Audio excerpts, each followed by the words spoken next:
Well, I saw this little lizard right here while I'm in Tennessee, and I'm like, okay, that's a nice species of lizard right there. I like the coloration and everything, but it made me think about a real big lizard that I saw one time that nobody even believed I ever saw. Yeah, I'm gonna tell you about it. Man, nobody believed that I seen the iguana that I saw, man. But this iguana was huge. I'm talking massive, about the size of a horse. I mean, for real. If I had a saddle, I could throw it on the back of this iguana and ride it through town. That's how huge this thing was.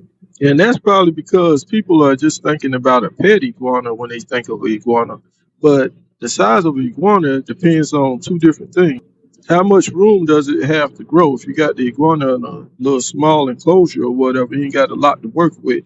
Plus, you got to think about what type or specific species the iguana is. Like the green iguana is the main iguana. That's the one that they grow up to 6 feet. Those things get huge, which also happens to be the main iguana in Puerto Rico, where I ran into Buddy back in the bush.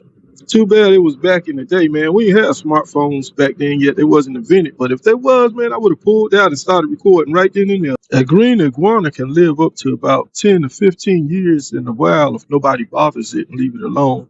And most of their life, they just sit around eating and munching on leaves and stuff all day. That's how they get so massive. But now, when we're talking about iguana's length, we also got to bring up the tail, because the tail is like the biggest part of it.